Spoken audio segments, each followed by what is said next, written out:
The Alternative Dig Talk. Real issues, real talk.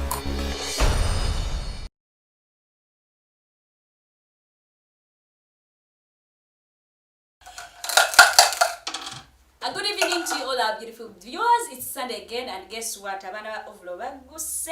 We have a lot of burning what news was it about? Issues. Burning issues. On uses. Okay. Yes, to go say, but without wasting any time, like Farida was there. Yes, it is me, Teangel, with my beautiful colleague.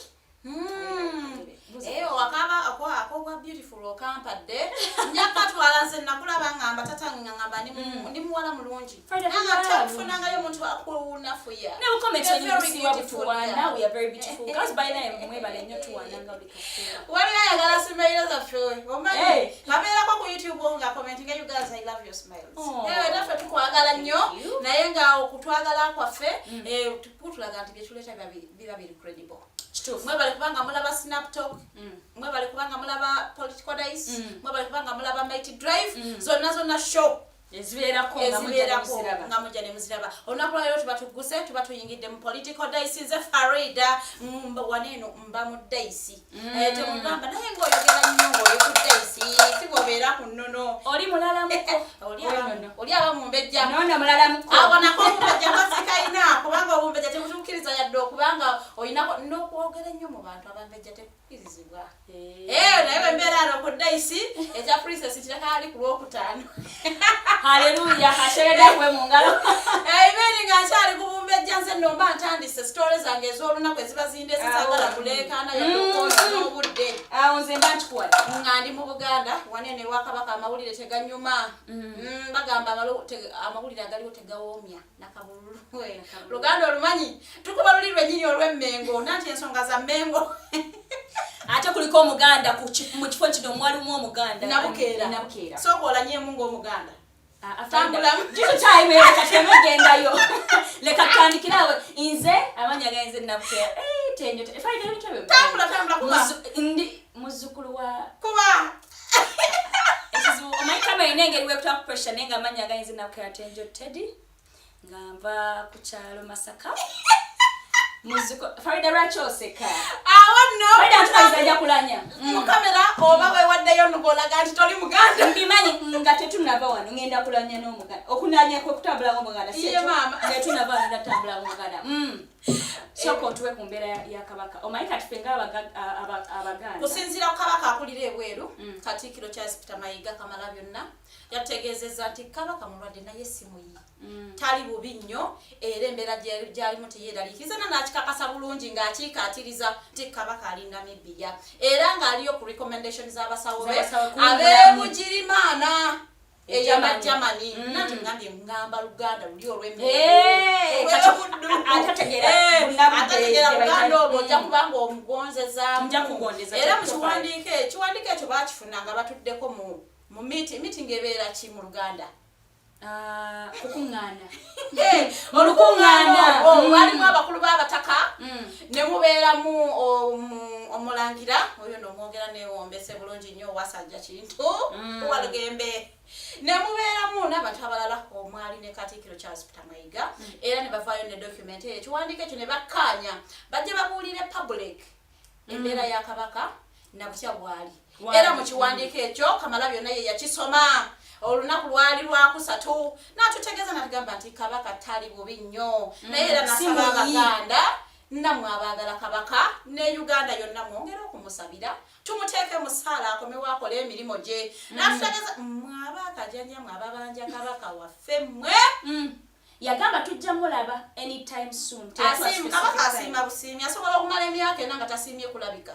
Ate gwe ng'omukopi tekikukakaatikako kumubanja oli mukopi tomusobola kuba ntandika kubanja mulangira bintu bwe bityo naye ategeeza nti ali Namibia wali era nga basawo be bagamba awummuleko emirimu for easy recovery oba quick recovery asooka awummuleko awujjaleko era ne bamurecommendinga ensi esingayo okubanga enamwanguyirizaako Namibia naye owummulira obulungi. Thank you very much nanyumyanga naawe so no ebintu bibadde bingi naye kinajjukira okubazaayo mu history Munnange kabaka kabalegowe bunyoro naye yabamu wawungango sawa neno kabantu bagamba ngo ageze kujanjabibwa simanya biki munnaye Kenya wali ate ebyaba kabaka tebiberange ebyaba kopi kuba kutwale ne bakuwa kalumu kamunedda yali wali Kenya nawasizaawo n'omukazi naye nga ali mu buwanganguse je yafiira Mpozi ne jajja wa kabaka Mutebi owokubiri oyabeera Muteesa wanwe yasooka naye yawanga agukira eri esiikiri Farida mu byonna kikyogezako okuleeta era naye yabeerayo n'amaka balungi nyongera bagamba mukulu yagenda kuwummulamu munnange ng'ali mu buwanganguse era naye gye yafiira sikale sigamba nti n'ebyono bwe biyinza okubeera naye history repeats itself so munnange ensonga ya kabaka mbanjivuddeko alina amagezi oba otegedde genda okole research gwakiriza nti history eyinza okweddamu kubanga nebiri ne bali bakabaka era nga bantu banyo ate nga munnange nabo tulanya ti aisajeza kabaka awangaale munnange gwe simanya biki agambanya gonna agakangakanga naye abantu abo baba wangangusa ne bava wano ne bagenda ne bafiira ng'Abaganda tebannatubutabukira leka beerabire leka beerabire bisukiranga nga bakisoma basooke balabe kamala byonna producer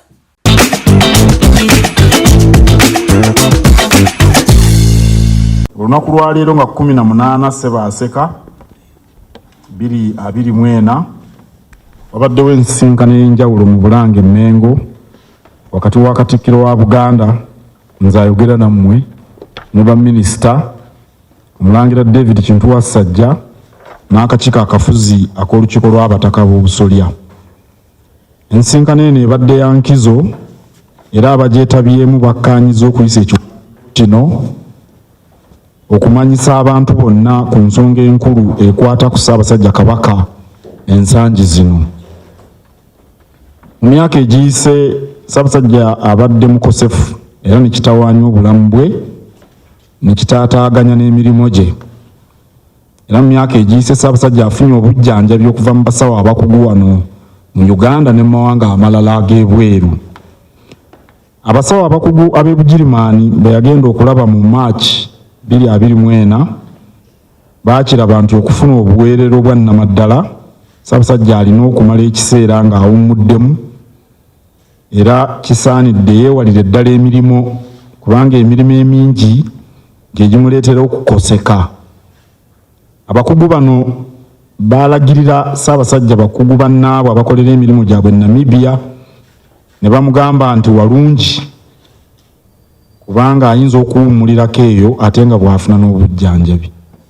Ssaabasajja yasiima okuva e Bulaaya agende mu ggwanga ery'e Namibia era kinajjukira nti mu mwezi ogw'Akafumulampawu Katikkiro yategeeza Obuganda Ssaabasajja yaliko wabweru w'eggwanga ng'afuna obujjanjabi. Ne bwe twogerera kati Ssaabasajja akyali Namibia mu mikono gy'abakugu. Kikulu nnyo era kisaana okukkaatiriza Ssaabasajja si mulwadde muyi era tali ku ndiri wabula yeetaaga ekiseera ekigere okwongera okuwummulamu ng'ali mu mikono gy'abasawo okusobola okusuukira ddala. Nga bwe twongera essaala tukakasa nti kisaanidde Obuganda bumanye ensonga z'obulamu bwa Ssaabasajja zikolebwako bulungi era mu ngeri ey'ekikugu ddala. Amawulire amatongole agakwata ku bulamu bwa Ssaabasajja Kabaka gava wa Katikkiro. Tusaanye tujjukire nti Ssaabasajja ye kitaffe era okukira ku bantu abalala bonna Ssaabasajja talingirizibwa.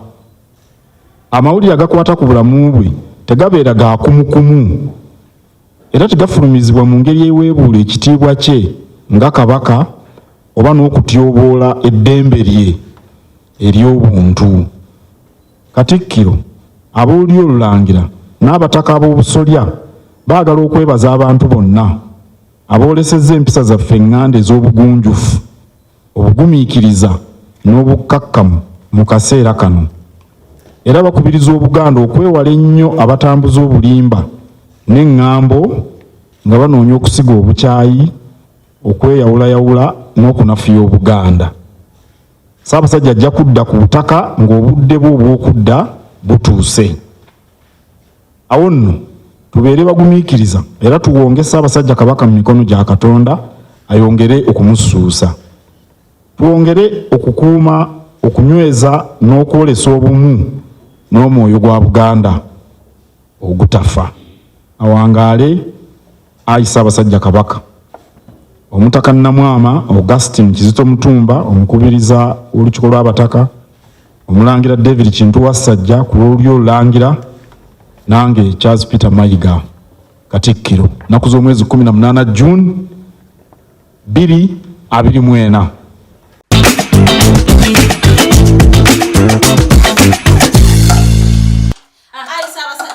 Ensense busenzani akuyimirirako nga nkwogerako Mukama Katonda akutuwangalize tugamba nti Ayi Ssaabasajja Kabaka awangaale ne maama n'abagereka ayongera okugerekera Obuganda kwekigwayo Mukama kuba tuli ku story ki kati munnaye Farida ebune nga tuvuddeyo yonna ebbanga liyise ndoza weeks kati ziwerako munnaye nga Abannayuganda bakaaba they are bleeding oba kitegeera batwala tukyali awo Uganda is bleeding. Uganda is somehow okay. Yes, it is Uganda bleeding. Nenge ebikyali awo. Why we are bleeding? Katumba oye. Katumba oye. When you are moving in this whole week, did you hear any Katumba oye anyway? Namulidde Rubiji. Okay, but yes, so mune mukulu oyo Katumba oye yomu kuba victims be Rubiji kubanga mama we abera Rubiji. It's very sad. Yes, it's very sad. Songa ya naku nnyo. I saw Katumba's mom cry and I felt really bad. It touched you. Yes, it touched me so bad, and I think chigenda namusindiko koma ndoza tani yokubiri. Okwesimba okwa kati ndoza kuti ali na stress. Aine ensonga kati. Kati aine ensonga ezuwerako. Kozi luli yali ayisa message ki? Katumba oye. Katumba oye. Lera ina lise chokwesa kwa kati yagamba agenda kwegatana abantu balabikenga the advocate for okuberanga baliririrwa nenge ebikolwa Nema byekola mu Lubigi oba byakoze mu Lubigi oba byekyayongera okukola n'ebitundu ebirala nnyo kubanga bayisize ekiwandiiko namutayika nga bawoninga abaawo abekinawatakawo mwena bajja kujja babasese naye ng'ebikolwa ebyo si birungi nnyo naddala omuntu avuga ekimotoka ekyo kiweetiye nga bw'ateeka amayumba g'abantu wansi bwadda yeewaka ne yeebaka abaana be ne bamukulisaayo taata kulikayo yabulira yadoberanga ku orders alota ero bazze kuyiyede basika anti omanyi okola ebintu n'olota kati nga kyewavuma omuntu nga bakivuma gwe maama wa Katumba yankwasizza ennaku ng'agamba abaana bangenze mbadde sibasaba kasukaali kati ngenda kudda wa bamenye ennyumba yange naye ng'ebikolwa ebyo si birungi nnyo okusinziira nti kunsobola kumalowooza agavaayo bagamba nema erinamu kyekubirira erinamu double standards waliwo beetakwatako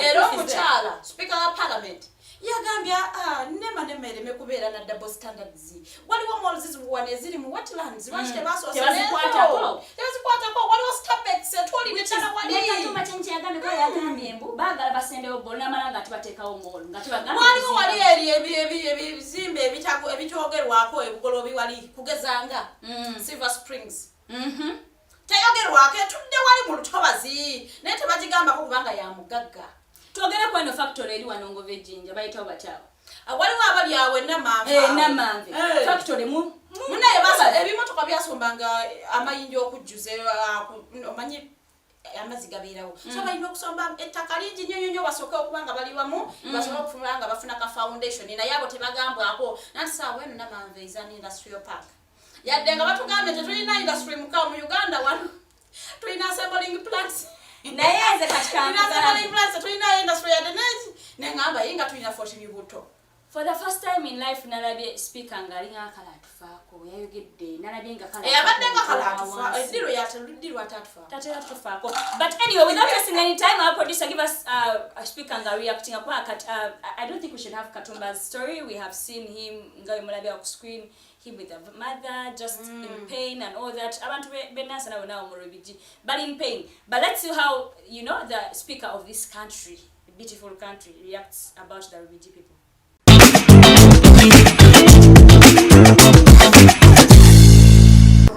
Much as we are not supposed to interfere with the enforcement bodies of NEMA, but by the time somebody starts construction, somebody settles in a place for years, and NEMA is not getting to know that this is a gazetted area for NEMA, then there's a problem.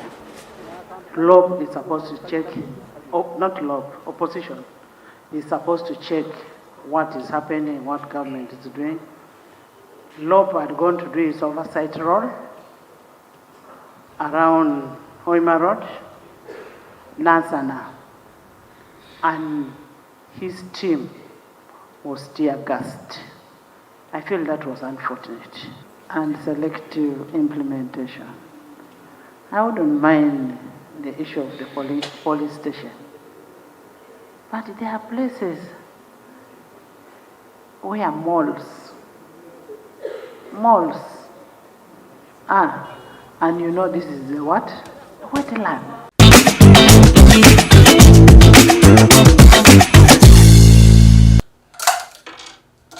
Ndozo biwulidde naye kyasinga okunyumira Katumba oyo yagamba Ministry ya Disaster Preparedness eri wanengamba is that a disaster?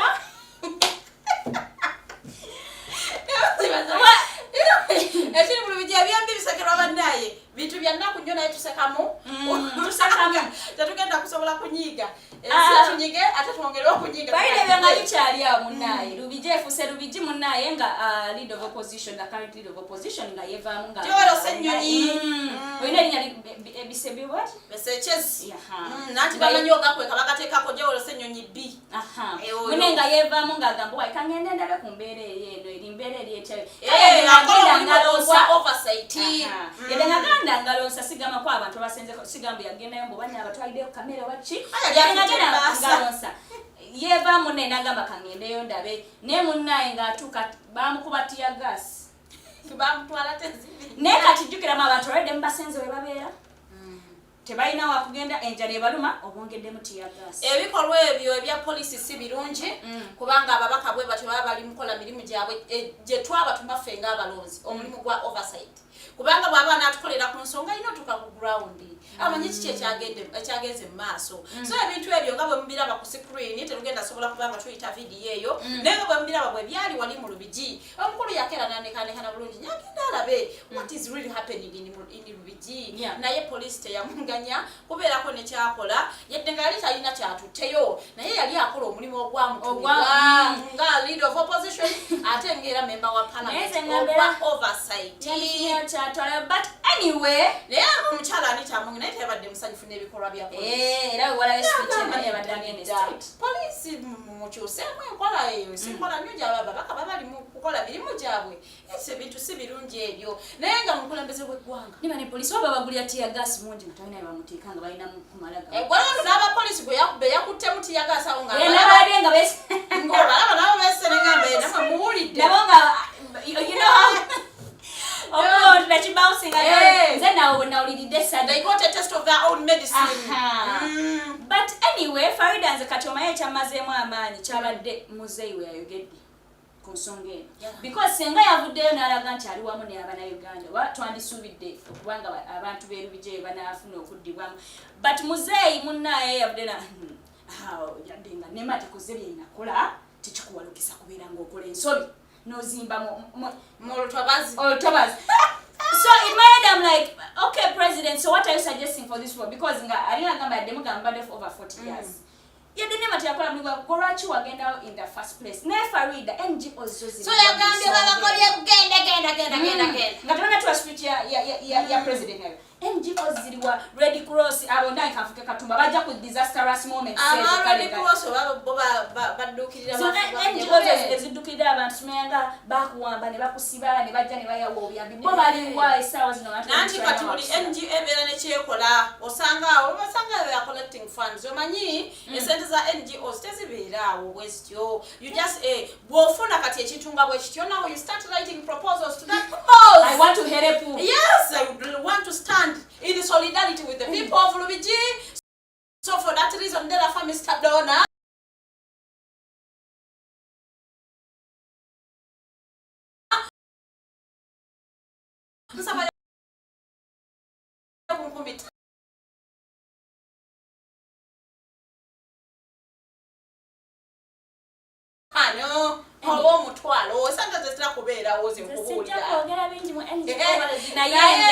abakulu abo befunyemu omuntu ndoza LC5 wa Lubaga nagamba nze I am going to study with these people tubatwala mu court mwe abanema nga lwaki muba mumenya amayumba g'abantu era n'agamba bwa registarinze y'abantu 30 era nga bo bakkiziganyiza bagenda mu kooti leero omukyala wanne banagamba tujja kwesangayo naga katwesangayo if you are going to court let's meet in court bino twakola byali mu mateeka.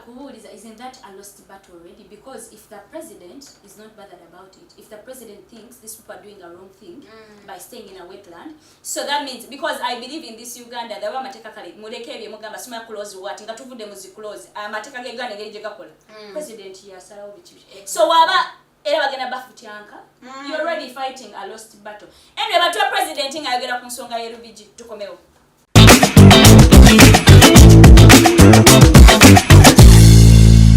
Where was NEMA when these people built buildings? Why did they not stop them? But why should NEMA be the one to stop these people? Don't you have eyes to see a swamp? So even if NEMA is lazy and they don't do their work, there is no way you can say, because they didn't do their work, katufe, let us die. Even if they didn't do their work or they did it badly, but now we are here. First of all, you yourself, you are not a madman. They should take you to Rutabika. How did you come to stay in a wetland? Why should you need a neighbor to be the one to stop you as if you are an idiot? I don't want the Baserikale to be Bakambwe. They should give time to say, please go, and the people go by themselves. And I've seen that some people are willing to go from Nabweru. I saw it on the TV. Now, when you hear these people claiming, this one, they have been there for a long time, how? I fought in the Royal Triangle. I know every swamp there. I fought at the Riviera when I was capturing the camp. There was nobody in the swamp. So what I will task NEMA to explain to me is why they have never held accountable the parish chief, the Gombora chief, the GISO. What is GISO doing?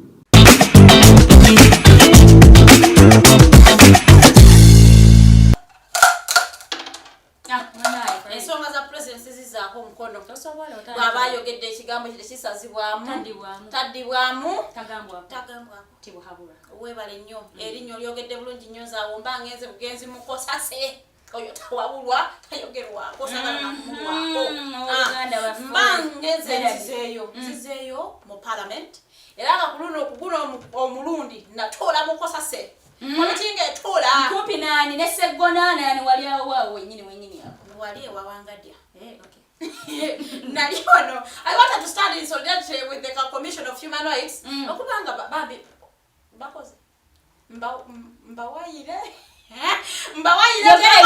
towayira wanatogera bitufu yokapolitiko dice kubanga omulimu gwabwe tebakoze kituufu ekenelira bise kale kyonna kyebakoze bakikoze kwana akatiko kagamba tebakoze akakiiko ka Human Rights Commission nga kakulirwa omukyala Mariam Wangadya ne ba commissioner be balabikako eri akakiiko ka Kosase kanono nga kekanonyereza ku nsansanya y'ensente za gavumenti muzisansanyiza mutya zikoze omulimu gwezayizirina okukola so munnange akakiiko kano kakulirwa omukulu Medad Seggona abantu bane batuula mu maaso awo n'ababaka abalala ba parliament ensonga zaali nnyingi nnyo nga baagala kumanya jjukira omukyalo ono ye whistleblower eyaleetera banno okubakwata okuli Sise Namuju mbu be baali bamusaba 20%. Njagala tugende so munnange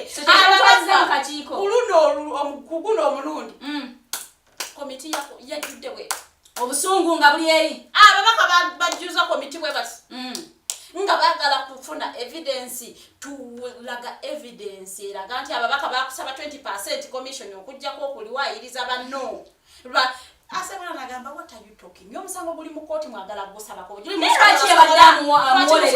omusango guli mu kooti Seggona yabadde awolereza omukyalo oyo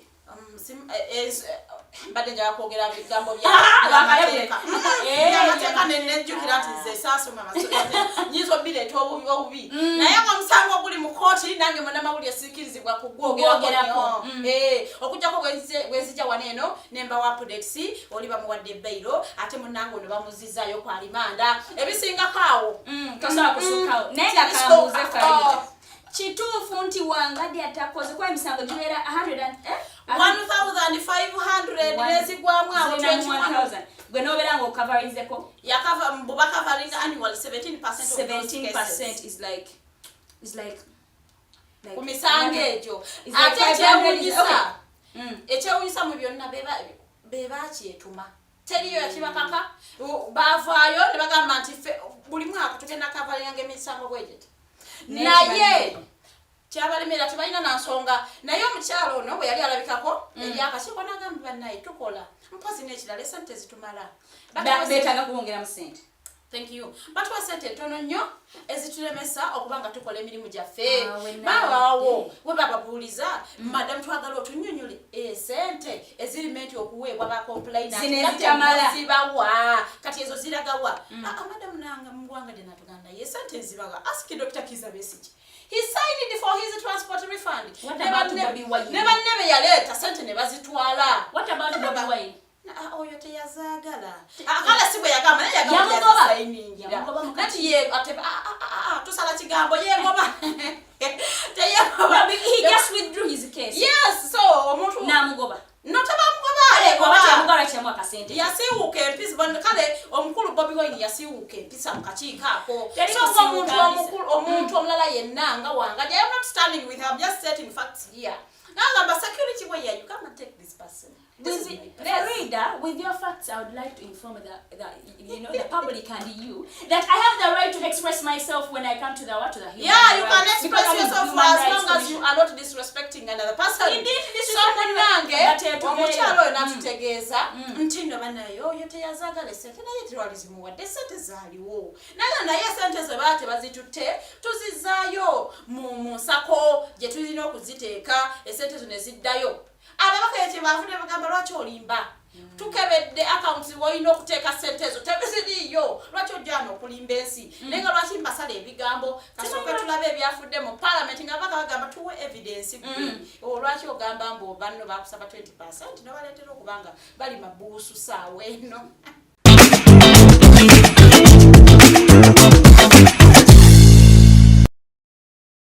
I want to look at evidence that you requested for money to enable you work on those cases.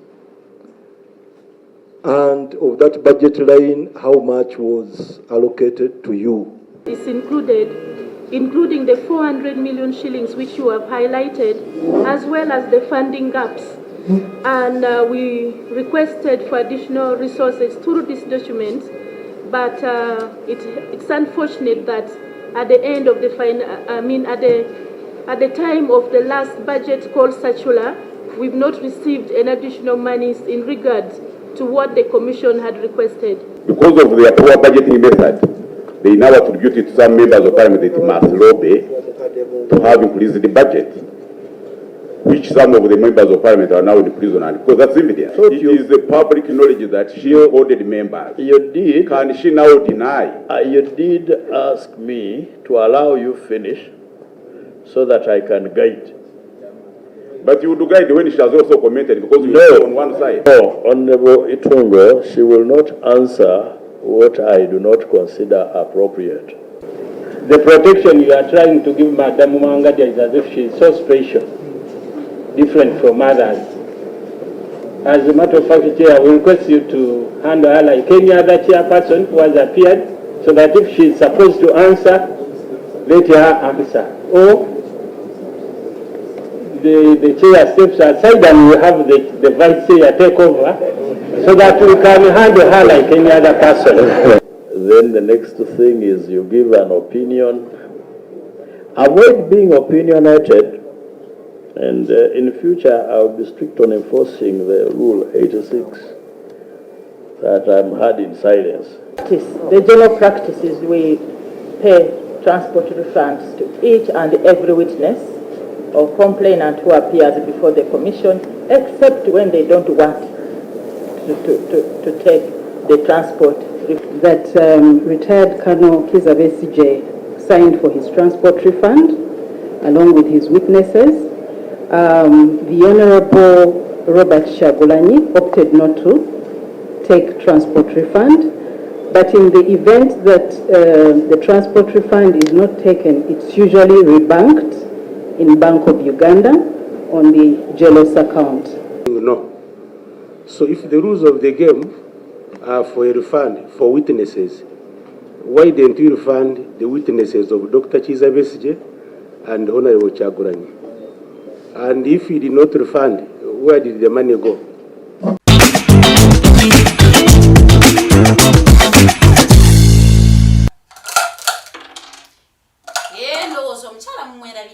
Nensonga muziwulidde bulungi nnyo era kigambibwa mbuno bwe waaba omusango mu Human Rights Commission ne omusango n'okusinga naga gavumenti ekuliyirire mbu munaye sente ezo abasinga tebazifuna ate nno waliyo alternative social movement bano nno bawangulako omusango bawangula gavumenti era munnange omulamuzi n'alagira baliyirirwe emiliyoni 3 mwaga nga tukyalina mu covid nno era omukulu wano ku alternative yalinnya obumotoka buno bunyongeza bwe Japan ng'agenda mu kooti emukono ku lunaku olwo mu covid era ne bamusalira omusaala agamba munaye mugusinze gavumenti gugise mu vifo that reason delafa ebasasula emiliyoni 3.5 paka olwaleero sente ezo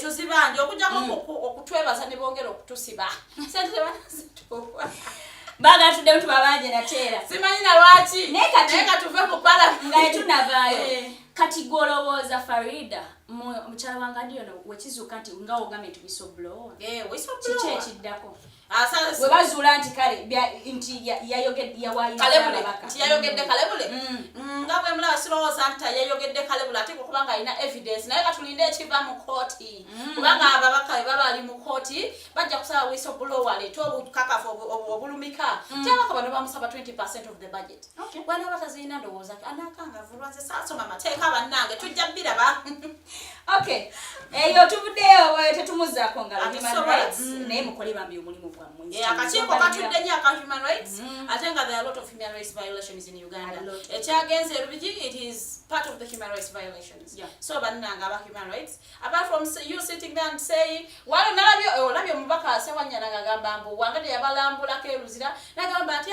bali bulungi nabasanze bali mu kusamba kapiira kweganye nalabanga bali bulungi wana bamutwaleyo kwakasambe Farida nobuddeyo tuyingire zirishafo zino mayiba naye ane esayo yonneeyo esaawa twakujja ku kifo zizo kati mu nup esaawa yonna Joyce baagala kutidde ne head we mbudha incompetent abono balina we balogera right omusawo waabwe akola batekwa kubanga bamusasula majiga nkoko nganda right Farida bagamba akakola nyaga amaji kubanga parliament yatune gamba no lwaki mubajjako tuwe ensonga lwaki abantu abo bajjako wali okirabyiwa parliament yona nedda we stand with them batinga mubajjako ne balonda omubaka honorable Nambeshe ngavayo nanti olunaku olwali lwakusatu parliament lwe yali erina otuula akati yali parliament yali meant tuula lwakubiri akati olunaku olwo ababaka ba NRM balina next sitting ne balwayo olutuula lwawano ne lusazibwamu era twalaba ababaka nga bali mu parliament nga kale tebasanyusa naye nga tebalina kyakola kubanga NEC meeting nawe interferes with parliament because be balina ababaka abangi ate baba bali eri parliament cannot proceed ate okusinziranga ne speaker wa NRM ate leki ebintu kale so munnange ku lwokusatu ne batuula bwe batudde nga ebyavudde mu NEC baagala kukyusa committees abakulu abazikulira bakyusakyuseemu ko mubeeramu enkyukakyuka tukubeera ku kifo paka kufiirawo kakati awo omubaka Nambeshe nawe yayimukidde n'agamba kusinziira nga bwe kiri nze nzikirizibwa etteeka limpa omwaganya okukyusa abantu ababeera ku committees zino for as long as I have a reason era n'agamba for that reason omukulu nkyusizaamu omukulu wa bedi bwanika mu replace nze ne honorable Sewungu omukyala Joyce Baga yabadde amyuka kale yamyuka bedi kubanga yasigaddeko oyo muteeseko mukyala munne Etheri Nalwima oyo nga ye woman MP we wakiso wano kofa ababaka abachini bagamba nedda Koina na byo tugamba Madam Speaker ebera point of information oba ebyo byangu twagala tukolwaki ensonga lwaki akyusa ba commission abantu abo is it incompetent chichicho tebaina cheba kyagattako kati ensonga nambe kyebadde tagina lwensonga yadde tagina nsonga Madam Speaker nagamba katubakubeko akalulu tulabe abo baba parliament ekkiriza house bweneronda nti bagobebwe wacha they will go benagamba basigale era basigala munange bagambye those for I muwanike fenga baba katukkiriza nti abantu abo tebalina kuvaako tebalina nsonga muna kino kyanyiza abaka opposition leader of opposition nagamba kati kino kiraze bulazi kuvaddi nga baka ba NRM bayimirira n'aba opposition awo boya since when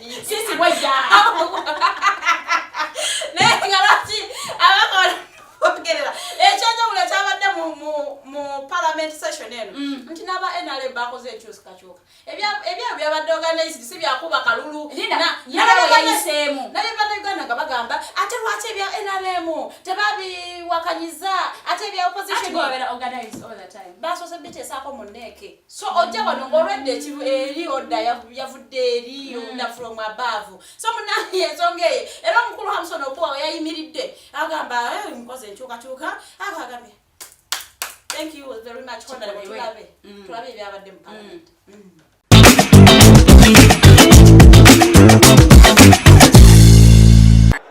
I hereby withdraw the name of the Honorable Dr. Bedi Bwanika and the name of the Honorable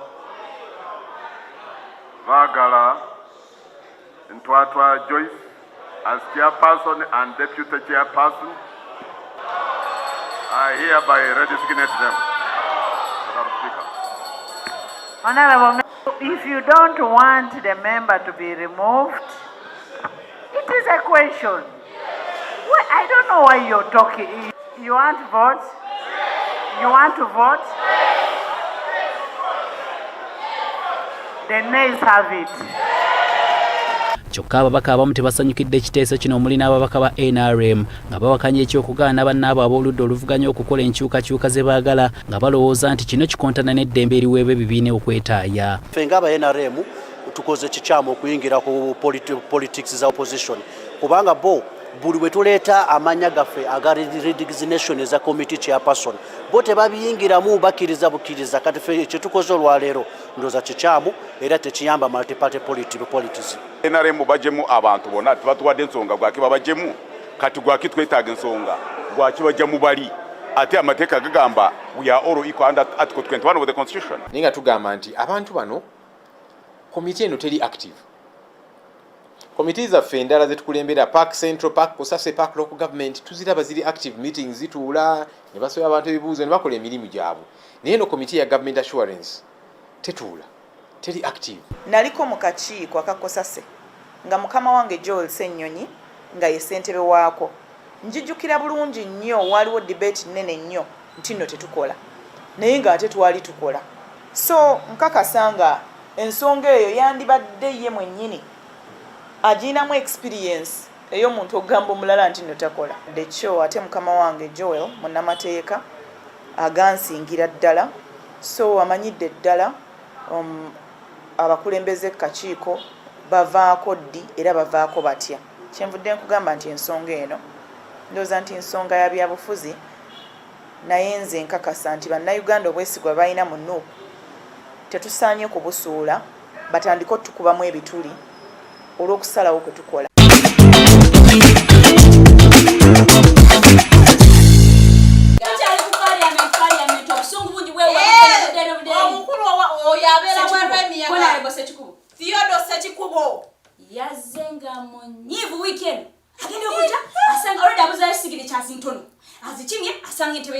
tukoleddeo emeza ejaja naye atukoyeza yakongezaayo seyongezaayo very bad ngalabanga oyinza okugamba nti sigirisha basitwalidde ku tebo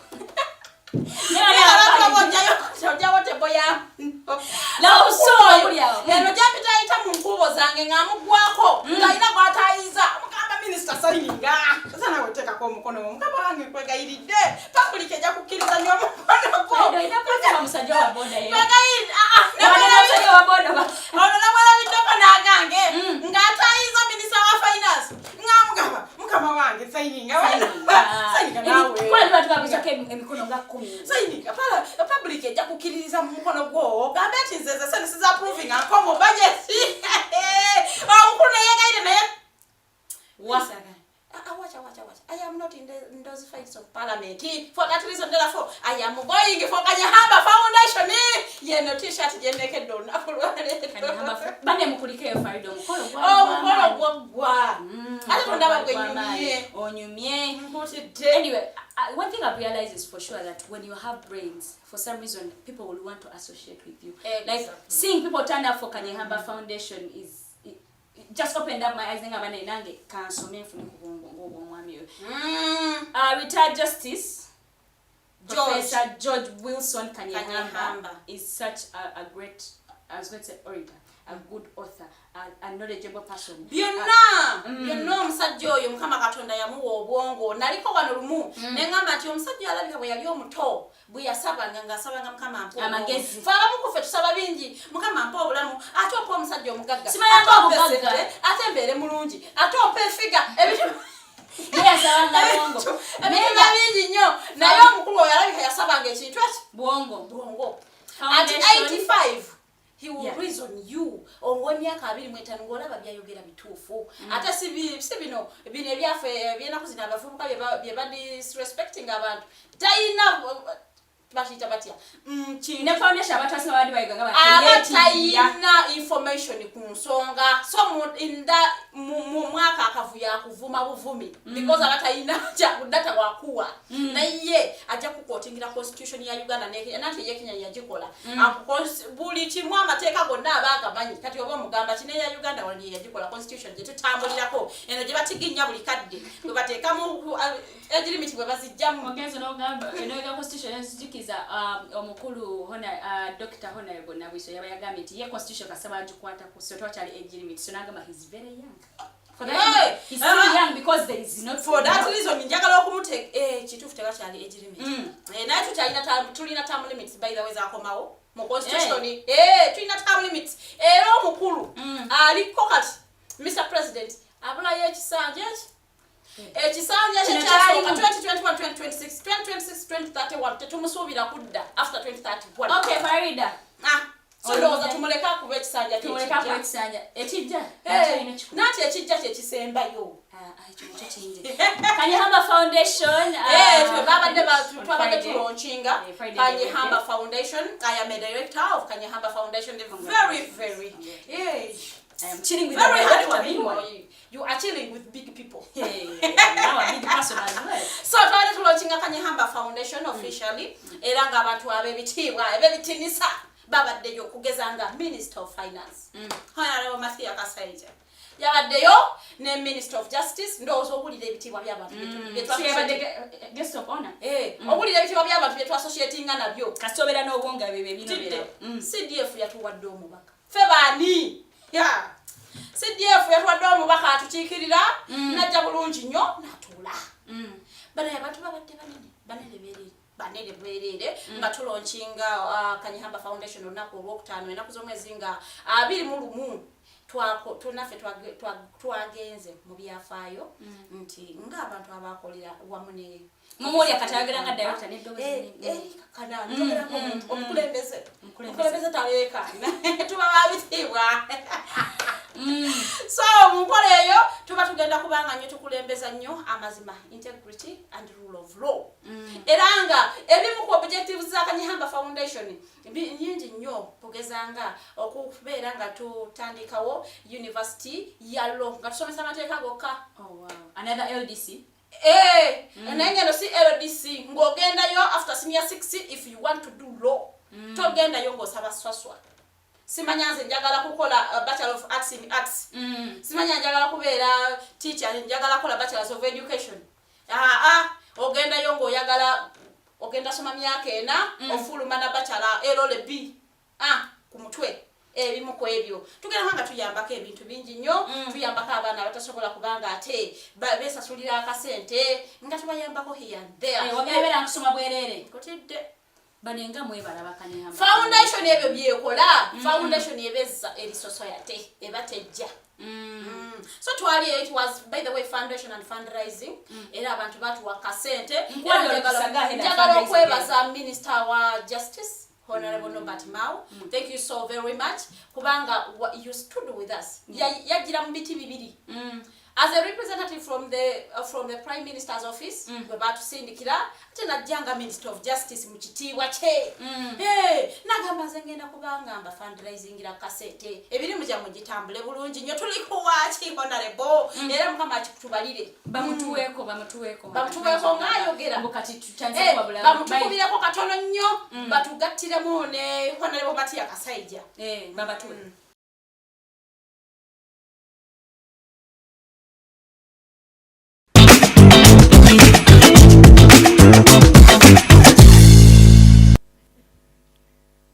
The Honorable Dr. Miriam Matembe and the Honorable Dr. Frank Nabuiso and Dr. Teddy and Major Awich, distinguished guests. These days I get invited to events in my own capacity, but somehow circumstances conspire and I end up being delegated by whoever had been invited as guest of honor. I don't know whether it's a good thing or a bad thing.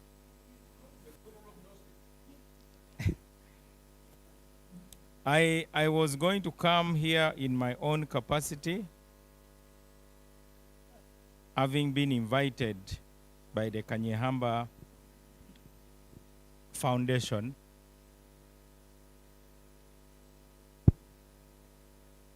But then last night, the Prime Minister called me and told me that she had apologized, that she could not make it because she had been given another assignment by the President. So I expect a heap of those pledge cards so that I immediately go to the Attorney General and say, please, I go to the Deputy Attorney General, Solicitor General, everybody must contribute to this. And I believe I'll raise more money than all the money that has been pledged here today. And on Monday, there is the cabinet. I'll even mention to the President of Uganda that have been sent by the Kanyeihamba Foundation to ask you for your pledge. I also wish to pledge 5 million shillings. I would have pledged more, but you know I can't pledge more than the Prime Minister. Good afternoon. I would have come here with a written speech, but I was informed a little bit late, and I will be very brief.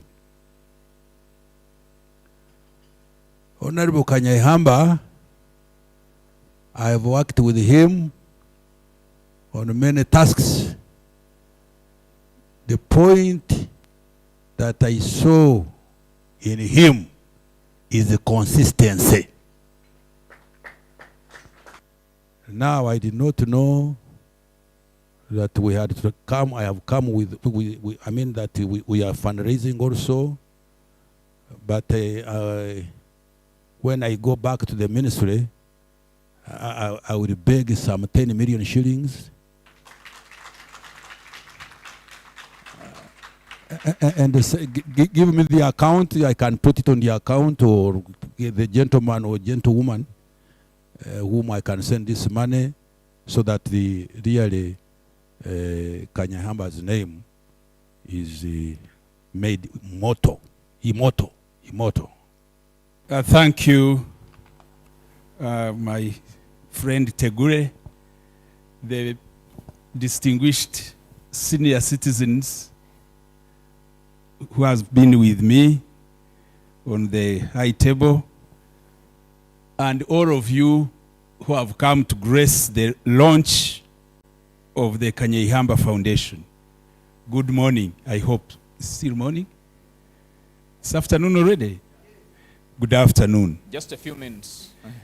I am here in a representative capacity. I come here with warm regards from General Kainerugaba Muhoozi, the Chief of Defense Forces of the Uganda People's Defense Forces, has congratulated you upon the foundation launch, and he has sent a modest contribution of 5 million to have the foundation continue. Not quite often that we get opportunities like this to convene great men and women of honor. It is for that reason that I want to thank God once again for having given us this opportunity to convene great men and women of honor, but also ask you, because for purposes of saving time, that I ride on the protocol as mentioned inter alia and salute you all. My name is Norman Tumhimbise, and I happen to be the director of Kanyeihamba Foundation, a foundation that was founded by Professor Kanyeihamba and many others for purposes of promoting the entire dream for which he has for this country. Precisely, I will ask that I share with you a very brief story of a gentleman who was born in 1911 in the UK by the names of Reverend Dr. Edward Chad. This gentleman,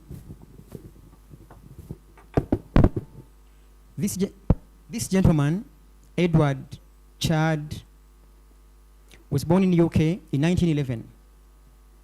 And by 1935, he was simply 24 years. So he was invited to preside over a burial ceremony of a young girl aged 14 years. This young girl had been allocated, her body had been allocated to the unsecreted burial grave. So he asked his ADs, and the reason for which this young girl was pushed away to the extreme end of the yard. The gentleman next to him told him that the young girl had committed suicide at simply 14 years. He asked, why did the young girl commit suicide? They answered to him that the young girl had faced her first menstruation, and therefore she considered her blood as something that was unhealthy and shameful. Sadly, the young girl of 14 years did not have anyone to share the story with, so she committed suicide. You know what Reverend Chad did? She looked deep in the grave and said, young girl, I did not know you, but you have changed my life. I will start a foundation. We're expecting the Deputy Chief Justice here. I would perhaps share with him that so many courts of judicature and so many advocates do not represent justice until you have fair, free, expeditious, and speedy hearing. That's what you would call justice. But I am glad that he will also get this message. By the way, so much traffic jam in our Kampala roads does not represent development. It could be as a result of potholes. So many administrative units don't represent representation and service delivery. It is until you have an executed acts of kindness. As I close, I have a small gift for all of us in this room, and there is a reason. I have flowers, and they are white roses for each one of the people that are in this room.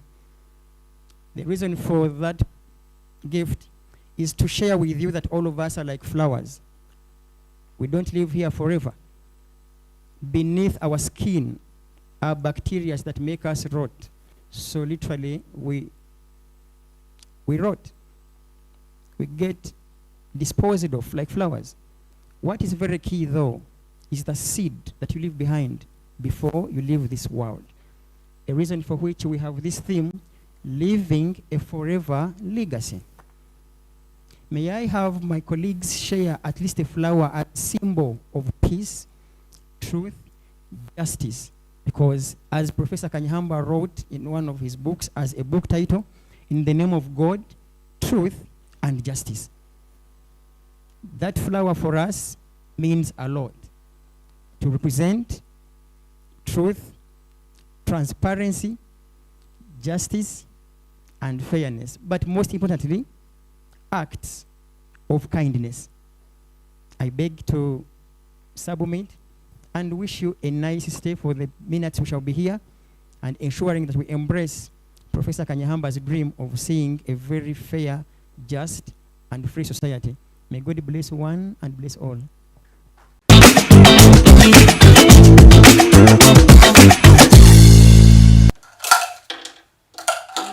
Tuba tukyali ku launch ya Kanyeihamba Foundation ndowooza abakulu mubalabye bulungi nnyo naye nga omukolo gubeerako agukwatiridde abadde agutembeeta paka we guba gugukidde oyo nno yabeera president wa foundation omukulu era nga ye executive director principal waffe exactly speech wajja bulungi nnyo bane naffe tulina principal by the way bajja kulowooza mbu nno principal akomeeri Omanyi Farida kantu kamu principal ke yakoze akanyumidde is the fact that yagambye abantu ba preaching kindness n'abagamba about peace n'agamba transparency like olaba nga messages zabadde zimuvaamu zabadde era omukolo ogwo ekyenjawulo ekyakubaddeko twagabye ebimuli specifically bya white you know white represents transparency.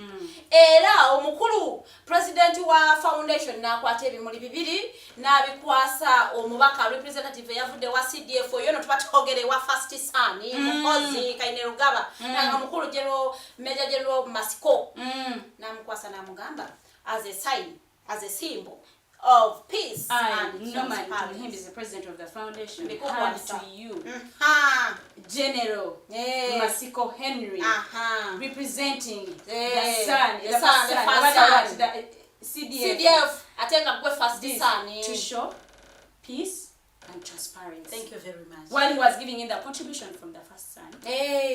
Batuwaddeyo akasente tusobola kubanga ekyo kibuusa amaaso batuwaddeyo akasente twagala okubeebaza era omukulu minisita wa justice mbadde mubagambye nti yatusabye pledge card nagamba zino pledge cards ngenda kubanga nzitambuza buli minister buli ministries cabinet meetings minister nzimutuuseeko abeereko nekya pledging eri Kanyeihamba Foundation olugendo emitima bwekito gye twagala bw'obaho oyina wangera ye yagambye tayagala muwa sente ng'amaze kufa why are you celebrating people nga amaze okufa ngaba bana ye buli ayagala Kanyeihamba this is the time okubanga you stand with him walabye mama wano waffe mama Miriam Matembe yabaddewo nga bwalangira awo abantu 40 years awo nga bwayingira musupiti z'abanne agamba emyaka 4 miyitirifu nnyo namwe mulimba twabaddeyo n'abaana abali twabaddeyo ne batubi bangi nnyo MP2B kawempesa wuthi MP2B simanya butebo MP2B nabagamba before you to be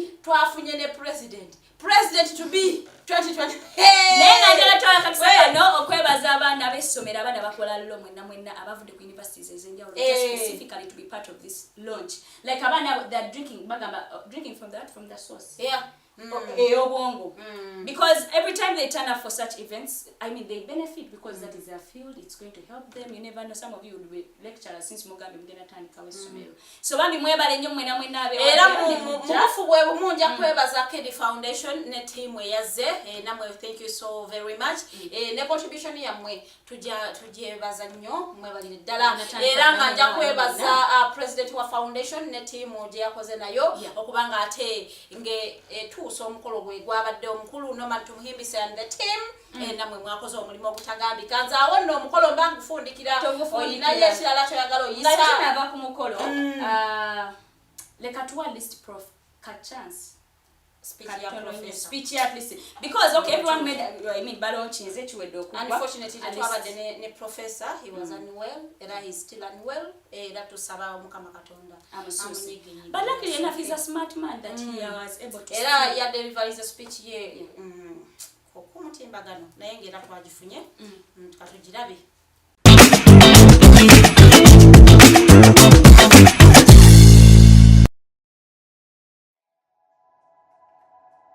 We have founded Kanyeihamba Foundation, a charitable and educational organization. We don't have much money, but I am saying, all my friends, Kanyeihamba Foundation stands for the rule of law, justice, and accountability and transparency in public life. And whatever money you donate or goods will be put exclusively to that Kanyeihamba Foundation. And as you have heard, it is not only believing in justice but transparency. Those who love Africa or are friends of Africa note that the money you give us will be accounted to the last shilling or dollar. And any work we shall do, if you write to us, we shall give you the details of what we have done. I thank you.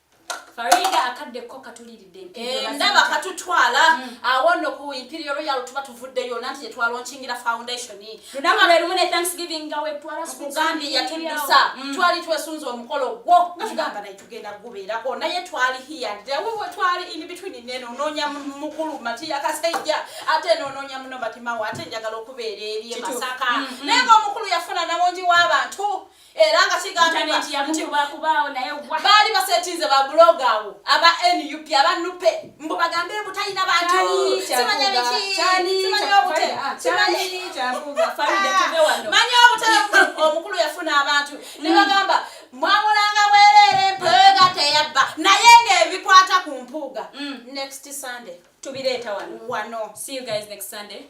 Bye bye.